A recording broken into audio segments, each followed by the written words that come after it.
Ya, kali ini tentang produksi karbon nanotube.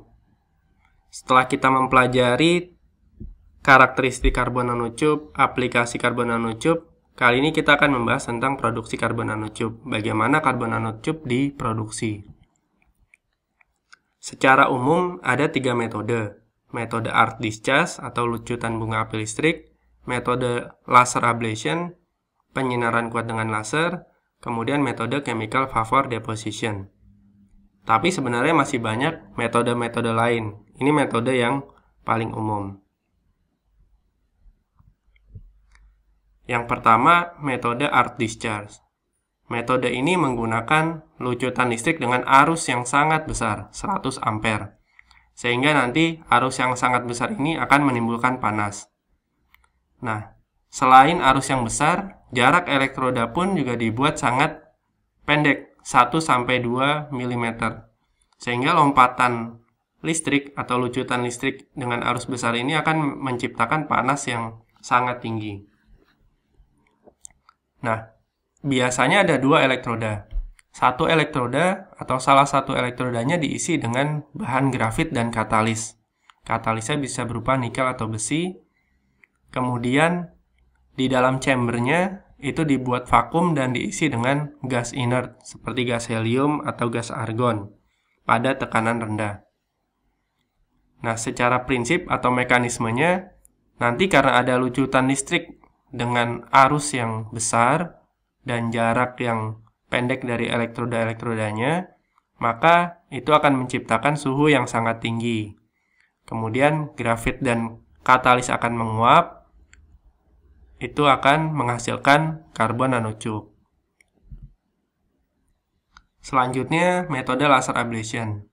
Ini mirip kalau tadi menggunakan listrik, sekarang triggernya atau pemicunya menggunakan laser. Laser yang digunakan bukan laser biasa, tapi laser yang memiliki daya tinggi. Jadi laser berdaya tinggi digunakan untuk menguapkan target pada suhu tinggi. Nah, targetnya juga sama, menggunakan bahan grafit, kemudian di sekelilingnya menggunakan inert gas, bisa helium atau argon, dan digunakan dalam tekanan yang rendah. Nah, di sini ada contohnya. Ada tambahan kadang bisa menggunakan furnace atau pemanas. Ini produksi karbon nanotube dengan laser ablation. Metode yang ketiga yaitu produksi karbon nanotube menggunakan chemical vapor deposition. Jadi dia menggunakan gas yang mengandung karbon. Kalau sebelumnya menggunakan grafit yang berupa material padatan, di CVD ini atau chemical vapor deposition, gasnya atau karbonnya bersumber dari gas.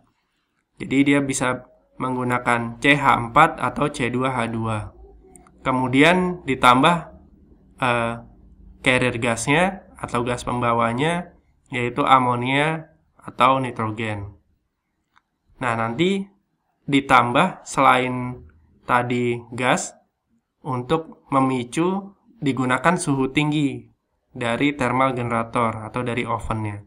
Suhunya biasanya sekitar 500-700 derajat Celcius. Kemudian substrat karbon nanotube diberi katalis nikel atau besi.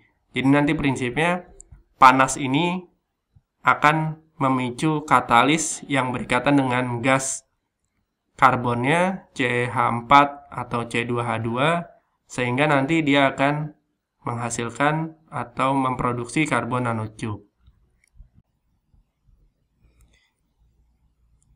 Ya, sekarang kita masuk ke kesimpulan dari semuanya. Apa kesimpulan dari karbon nanotube ini? Yang pertama, dari sisi definisinya, karbon nanotube adalah struktur karbon yang berbentuk silinder atau tube dengan diameter berorde nanometer. Jadi kata kuncinya di sini, dia itu strukturnya karbon, kemudian bentuknya silinder atau tube, dan diameternya ordenya nanometer. Kemudian tahun 1991 disebut tahun pertama karbon nanotube berhasil diproduksi dan Sumio Iijima adalah penemu karbon nanotube.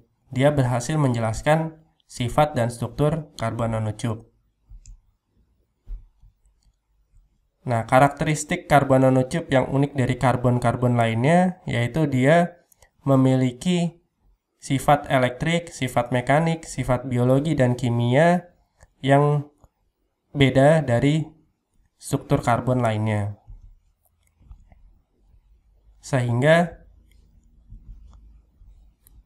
dengan karakteristik yang unik ini, elektrik, mekanik, biologi, dan kimia, karbon nanotube digunakan di berbagai macam aplikasi, mulai dari elektronik, bioteknologi, maupun di bidang olahraga dan material.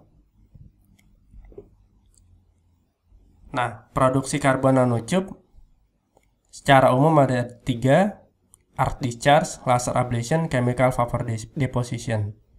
Yang paling murah itu arc discharge. Dia menggunakan lucutan api atau listrik dengan arus yang tinggi. Tapi yang paling umum digunakan yaitu chemical vapor deposition. Jadi chemical vapor deposition ini yang paling umum digunakan. Ya, ini kesimpulan terakhir, karbon nanotube adalah material karbon dengan karakteristik yang unik, memiliki sifat elektronik yang baik dan juga sifat mekanik yang kuat, sehingga dapat digunakan untuk berbagai aplikasi di berbagai bidang.